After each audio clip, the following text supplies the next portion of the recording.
Tomen sus asientos, hermanos. Muy buenos días. No les había saludado a todos. Qué lindo estar aquí en este día compartiendo con ustedes. Mi hermano Elías siempre me está invitando cada cierto tiempo y le agradezco por eso.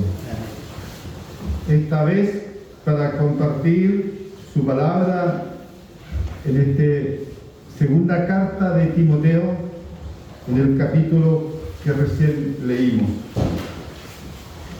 capítulo 1. El hermano Elías me dice que comparta un poco en el contexto de avivamiento. Entonces pensé cuál va a ser mi reflexión y me llamó la atención el himno que cantamos hace rato atrás: Avívanos, Señor. Pensé poner como ese título: Avívanos, Señor. Esta es una oración, es lo que deseó el autor de ese himno. Inflama el fuego de tu amor en cada corazón. Así cantamos delante, ¿no? Entonces, al leer este pasaje bíblico que nos anima y nos plantea desafío de un avivamiento espiritual en nuestro corazón, me hizo pensar y me hizo recordar en una de mis visitas tiempo atrás, donde me pidieron visitar un anciano, un laico encargado de obra, pero anciano en edad, que estaba a punto de partir. Normalmente cuando uno visita a alguien así, siempre piensa llevar palabras de ánimo, ir a orar por el anciano. Y este hermano se caracterizaba mucho su sonrisa, su ánimo, su vitalidad espiritual. Todos hablaban de eso, pero ahora estaba a punto de partir. Entonces me preparé para ir a orar por ese hermano. Estaba en cama cuando llegué. Apenas me vio y empieza a sonreír su carita. Y empieza a hablar, que todavía hablaba bastante en medio de su dolor.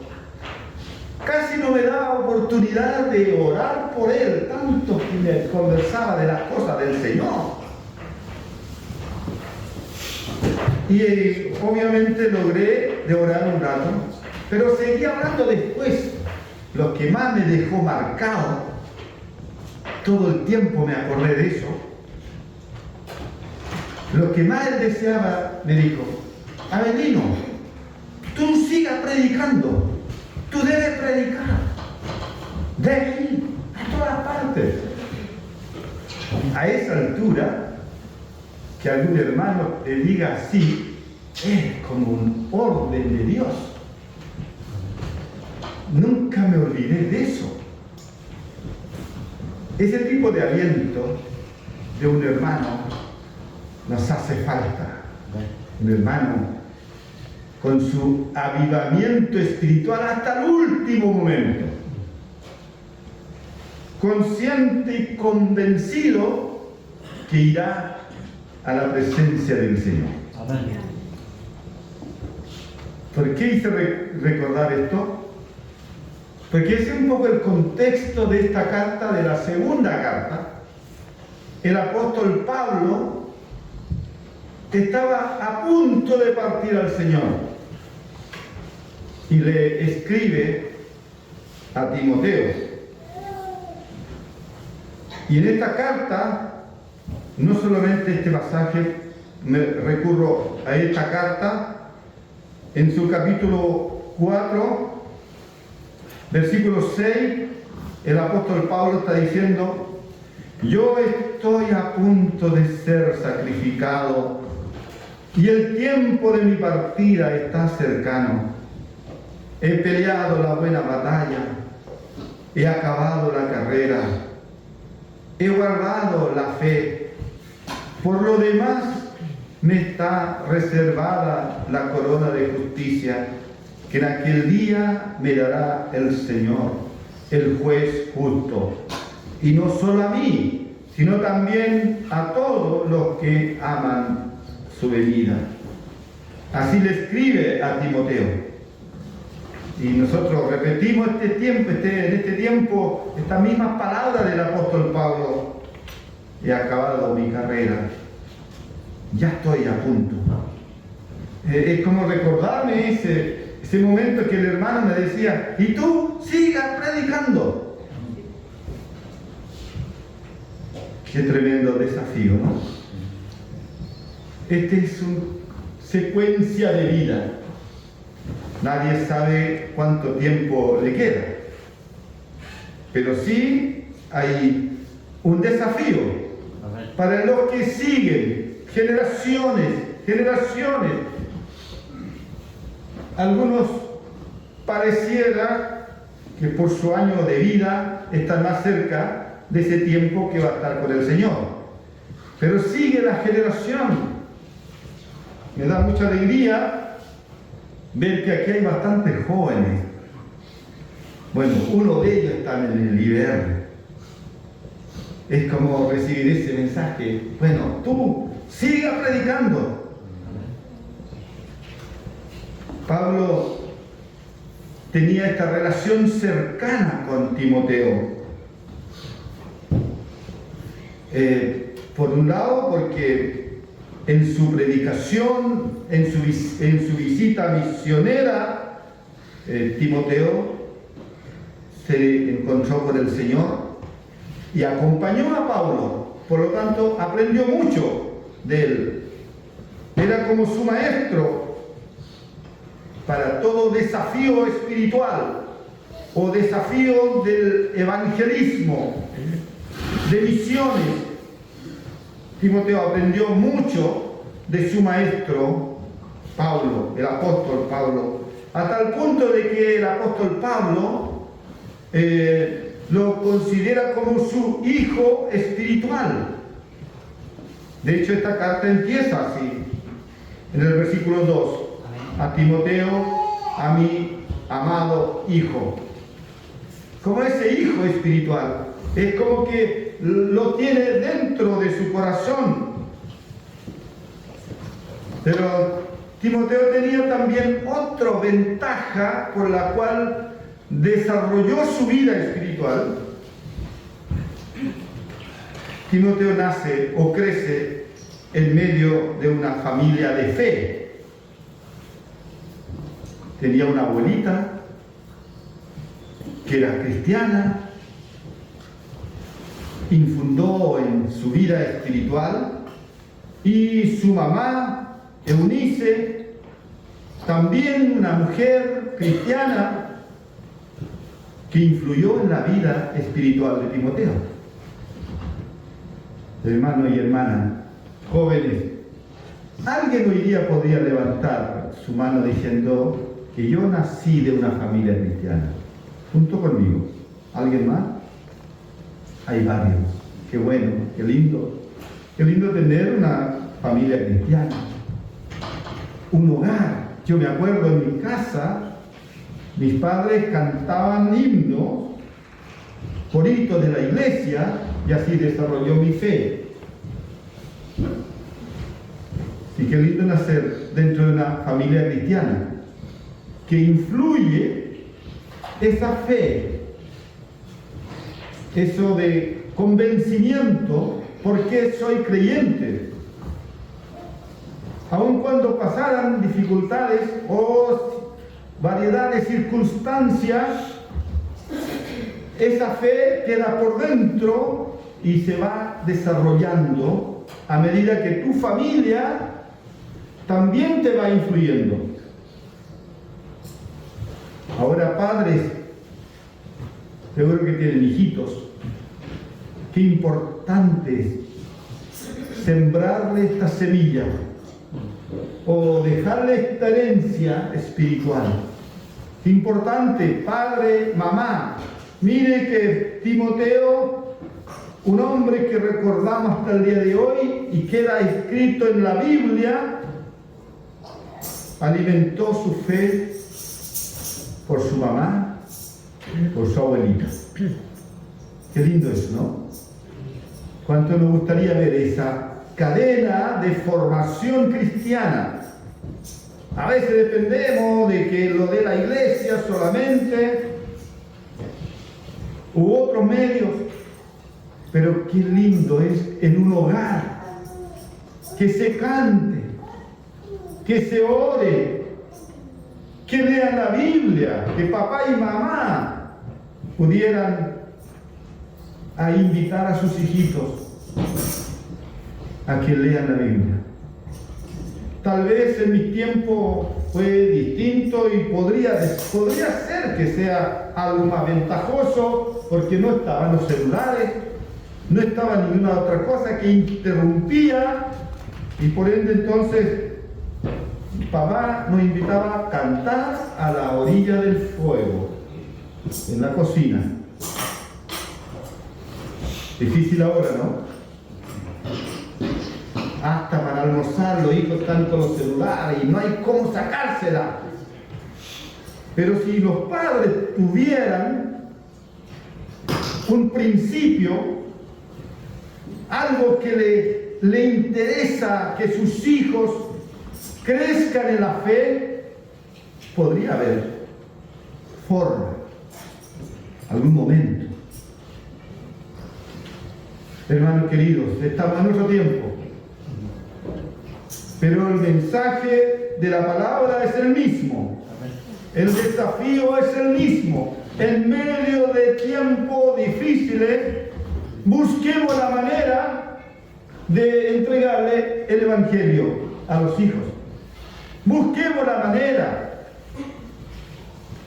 Papá y mamá siguen teniendo responsabilidad en el hogar. Siguen teniendo responsabilidad. Dios le ha puesto allí. No digan que es imposible. Estos elementos tecnológicos que le gustan mucho a los niños han ocupado el lugar y han quitado el tiempo que pueden escuchar acerca de Dios. ¿Cuál fue esta herencia que dejan los padres, la familia, a Timoteo? Primero, una fe no fingida. ¿Saben lo que es fingir, no? En el fondo, un poco aparentar que no es verdad.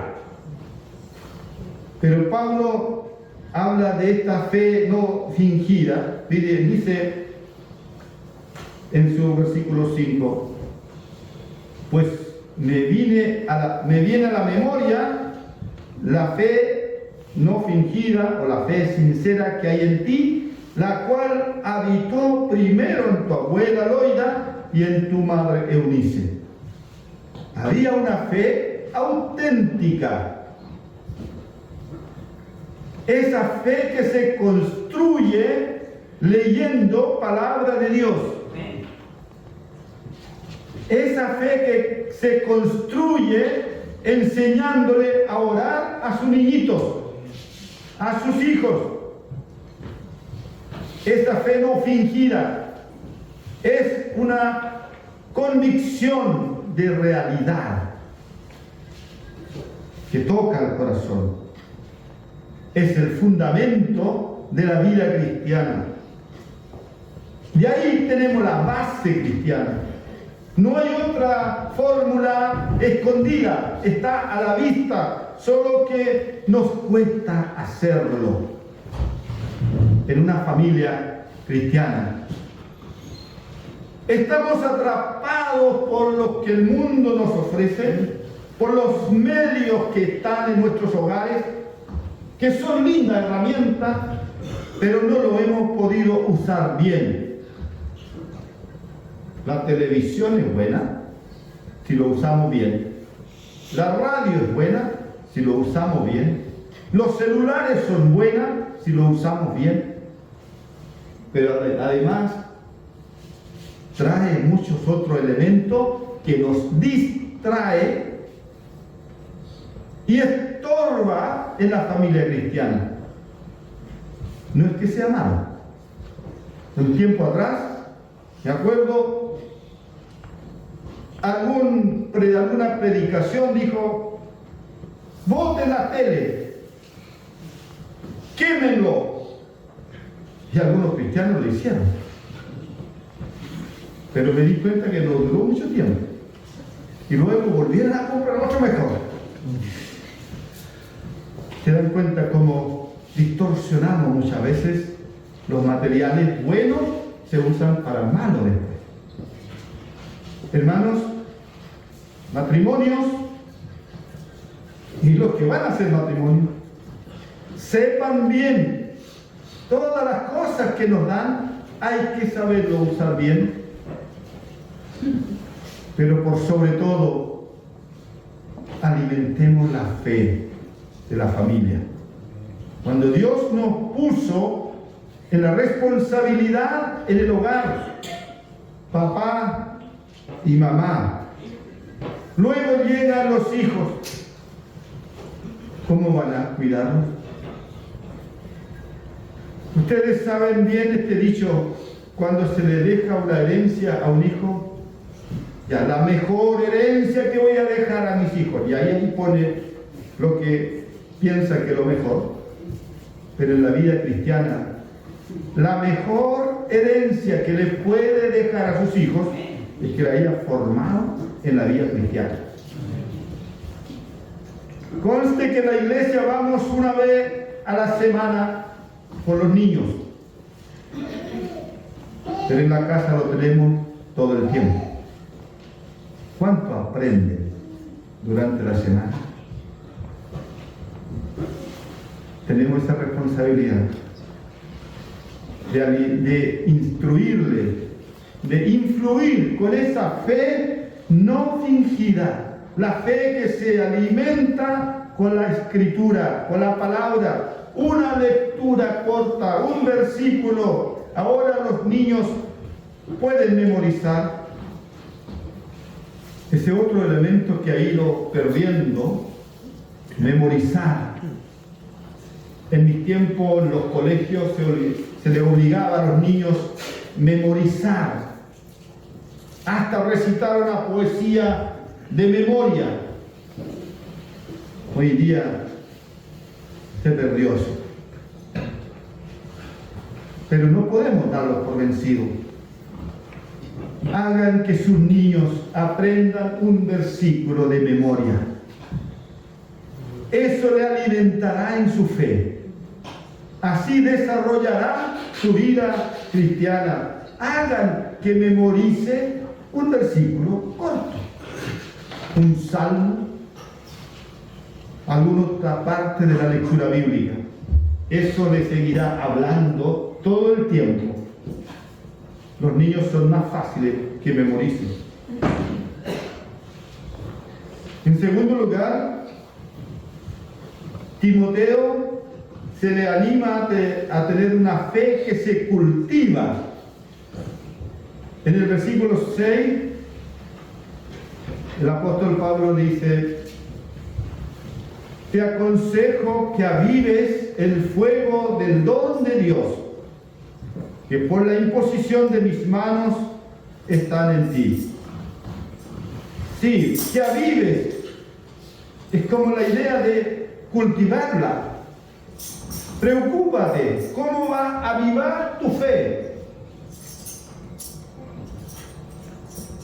Tratando de enraizarlo con la enseñanza bíblica. Entonces, haz que los niños puedan leer algún texto bíblico cada cierto tiempo. Depende cómo discipline su tiempo. Pregunto como reflexión: ¿Cuántas veces se reúnen como familia leer una lectura bíblica, un pasaje bíblico? Y aún más, hoy día tenemos tantas ayudas, tantos medios. Hoy día recibimos versículos bíblicos en nuestro WhatsApp y otros, si quiere meter otra parte en la página, va a encontrar enseñanza bíblica si lo buscamos. Pero ¿cómo cultiva su fe? De constancia, esto de que es como todos los días un poco, trabajándola de tal manera que el niño o el joven va desarrollando su fe, va tomando fuerza y cuando sea necesaria lo usa. Y en circunstancia difícil, el joven que ha aprendido, entonces pondrá firme su fe, porque en su cabeza, en su inteligencia, tendrá palabra de Dios que le anime, que le fortalezca. Pero Pablo también dice algo como hay que recordar que él impuso mano en Timoteo, imposición de mano, una oración especial. El mismo versículo dice que por la imposición de mis manos está en ti. Yo me acuerdo muchas veces en mi vida cristiana, en mi juventud, cuando un predicador pedía quien desea una imposición de mano, y un par de veces pasé adelante para crecer en la fe. No era por razones de salud, no era por razones de enfermedad. ¿Quién desea crecer en la fe? Y vamos a orar, voy a imponer mano, decía el predicador. Y pasaba adelante, porque deseaba en mi corazón desarrollar la fe, servir al Señor y crecer algo. Esa imposición de mano, por lo menos en mi mente, lo tuve siempre presente. Siempre me acordé. Algunas veces, hasta el predicador o el pastor que estaba dirigiendo, me acuerdo, impuso manos sobre mí. Es lindo recordar eso. También es lindo que algún joven cualquiera, si tiene la oportunidad, que desea que le impongan mano, que oren por ti, para tu vida cristiana, para desarrollar tu fe, no tengan temor. Pida ese momento. El Señor trabaja en su mente, en su corazón. Entonces, hay que cultivar esa forma de desarrollar la fe con la ayuda del Señor. Ocupándote de la palabra. El apóstol Pablo les recuerda a Timoteo: ocúpate en la escritura, en la palabra. Ocúpate, le dice Timoteo en su primera carta. Sí, para cultivar tu fe. Hay muchas maneras, pero no solo el culto dominical. Todos los días desarrolla tu fe leyendo palabra de Dios. Y si no, si está desanimado, si en algún momento está pasando lucha, no tenga vergüenza o no tenga temor de pedir una oración. Yo quiero que oren por mí.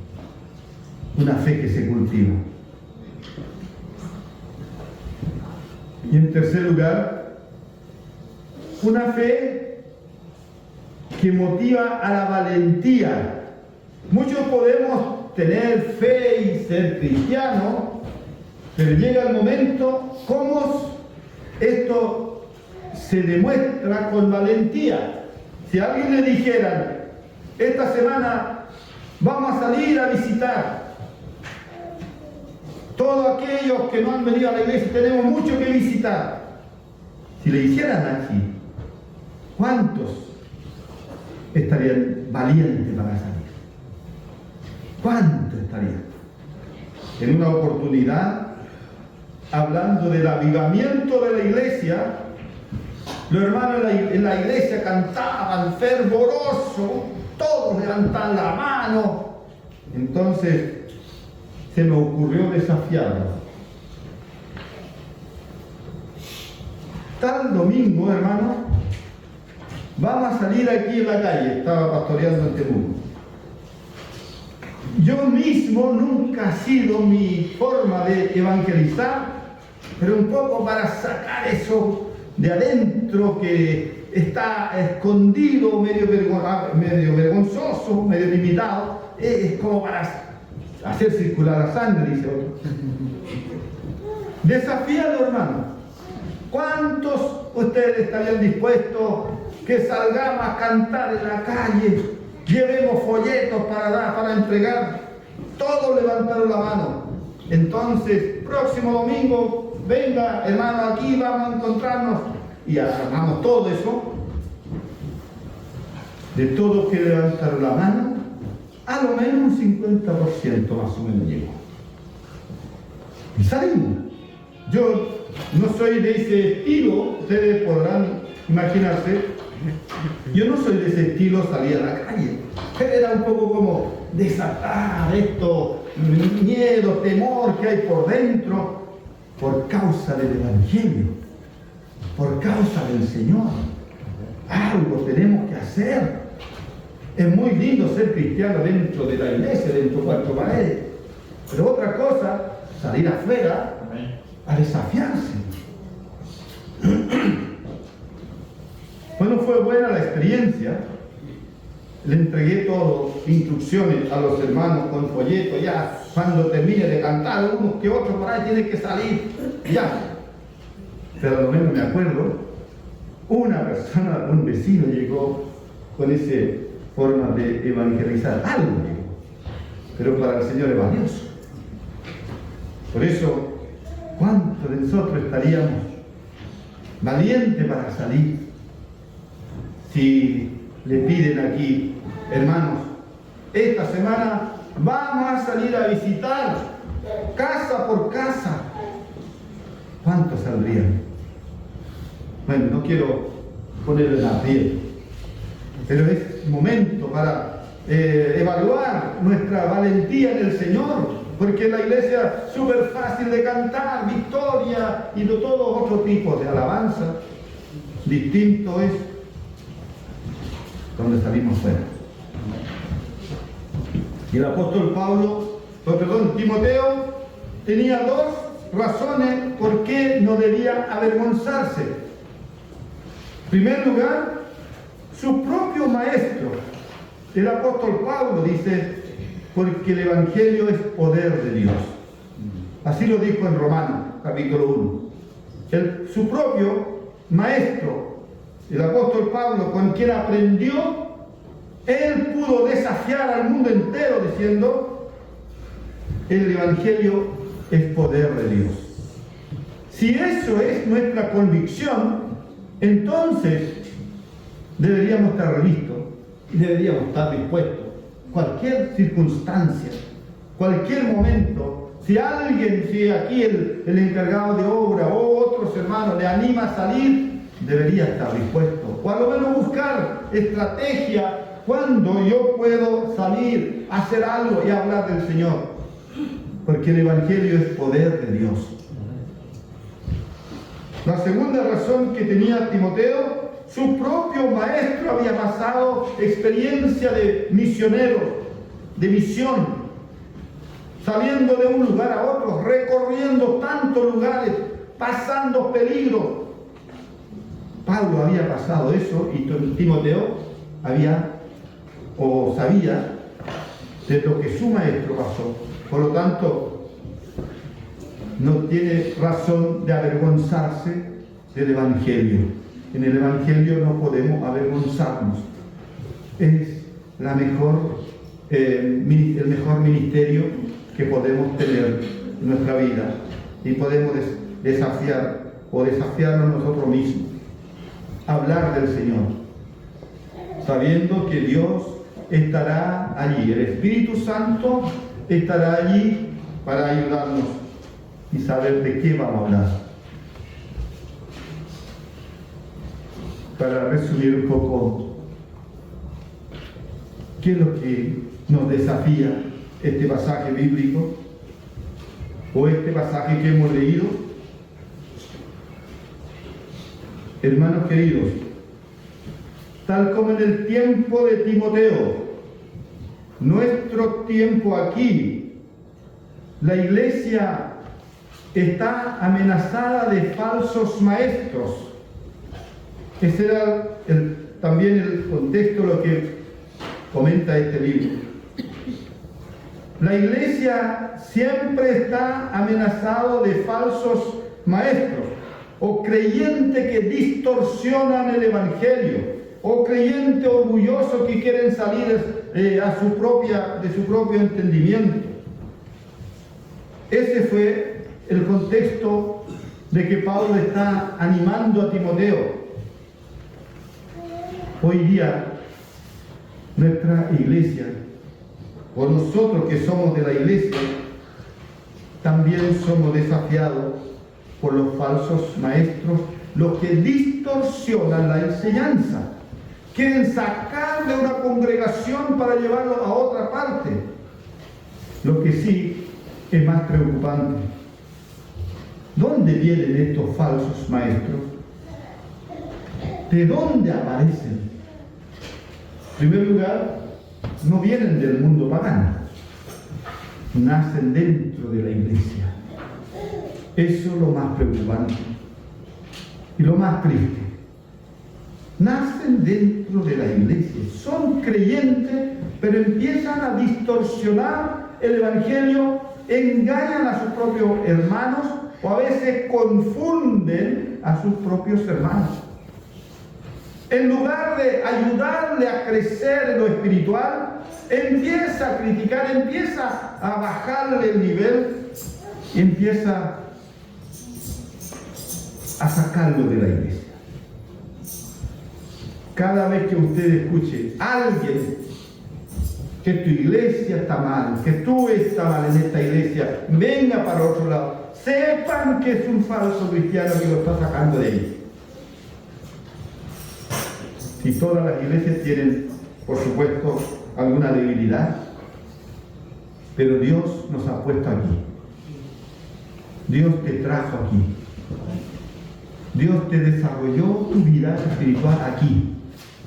Aquí se ha enseñado palabra de Dios. Se ha predicado el Evangelio tanto tiempo, año tras año. No hay otra iglesia mejor.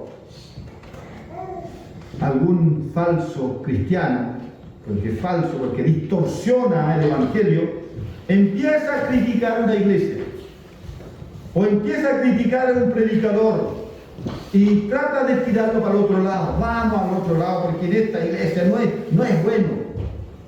Tenga cuidado, hermano.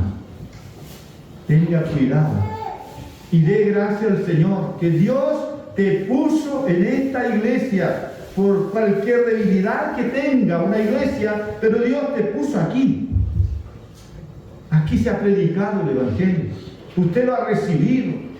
Recién le animamos a que lea la Biblia. Tenga cuidado que alguien pueda engañarte en tu mente, en tu entendimiento, tratando de sacarlo de aquí. Este es el tiempo que vivimos. Qué lástima, a medida que pasan los años, la iglesia se divide, una corporación se divide por esa razón. Usted podrá investigar, hay congregaciones que se dividen cada cierto tiempo, por esa razón. No es que un pagano venga a dividirlos. Alguien dentro de la iglesia cree que tiene la verdad y cree que esta iglesia está equivocada, por eso lo saca. Los falsos maestros siempre han sido dentro de la iglesia. Que el Señor nos ayude, hermanos. Que el Señor nos proteja. Que el Señor coloque humildad entre nosotros y nos animemos en la fe a crecer, a desarrollar y a dar testimonio evangelizando a otra parte. Otros principios que quisiera subrayar aquí. El apóstol Pablo está preocupado que Timoteo siga la misión después de su muerte. Es como ese anciano que me dijo, él ya está a punto de partir, te dice, pero tú siga. La nueva generación necesita ser alimentada por la palabra y por la fe, acompañada de los hermanos mayores, para que haya más y más predicadores. Hermanos que estén preparándose, jóvenes que estén preparándose, que haya un curso. Hoy por hoy hay muchos materiales para estudiar en la iglesia, pero que se preparen, que sepan entregar el Evangelio, que sepan darse cuenta cuando está entrando un falso maestro, que estén preparados. Hermanos queridos, no solamente IBR como lugar de estudio vamos a mandar allí, dentro de la iglesia aquí. Cuando haya estudio bíblico, deberíamos pedir que haya más presencia de hermanos, hermanas. Sí, hay que estudiar la palabra. Timoteo siguió a Pablo, aprendió de Pablo, aprendió de otros creyentes, nombres raros como Onesífero, un creyente que estuvo cerca de Pablo, y Timoteo estaba observando ahí cómo se ayuda mutuamente. Hermanos que tienen años aquí, animen a sus jóvenes que vayan al estudio bíblico. Iglesias que preparen materiales. Yo escuché una vez, no escuché, sino leí en un libro, algunas iglesias locales debieran transformarse como un pequeño seminario donde se enseña la palabra, donde alguien está preocupado, y después de eso salir a visitar y a evangelizar, lo que llamamos misión, salir afuera, hablar de Cristo, porque nuestro mundo, en la que nos rodea, se está viniendo abajo. Si no fuera por los creyentes, por la iglesia, quizás ¿dónde estaríamos? Gracias al Señor, la gente que tiene fe en Dios, en un país, en una región, son las que elevan oraciones al cielo, y Dios está cuidando nuestro país, nuestra región. Gente de fe, gente que cree en el Evangelio, gente que arraigan su entendimiento en la palabra. Es la enseñanza más integral que tenemos, la Biblia. Por eso tenemos que leerlo. Cuando niños van a la escuela, le obligan a leer muchos libros, que está bien. Llegan a ser profesionales leyendo su materia, la que le conviene, la que le educa, está bien. Pero la iglesia debe preocuparse que lea su Biblia, ore al Señor, conozcan a Dios, el poder del Evangelio, que puedan entrar en su mente, que puedan estar convencidos que no hay otro camino en este mundo de conocer a Jesús como nuestro Salvador. Vivimos en un tiempo donde la iglesia está en juego. Ustedes observan, la mayoría de las iglesias han sufrido divisiones por falsos maestros. No viene del mundo, no viene de alguna corriente política, no, viene de adentro de la iglesia. Por eso es importante hoy día Iglesia,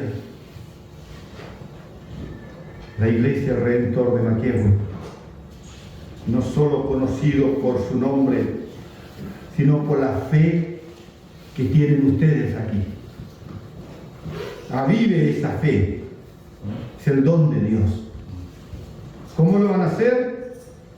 Lean la palabra, preocúpense que sus hijitos allí en su living ahora, porque el sistema de vida es distinto, al lado de una estufa, invítalo a leer un salmo, un versículo. Ustedes tienen todo el material para explicarle un poco de palabra, pero enséñale a orar. Niños, enséñale a orar, que puedan dirigirse a Dios del cielo, que puedan aprender a pedir a Dios sus deseos, sus necesidades, que aprendan a pedir.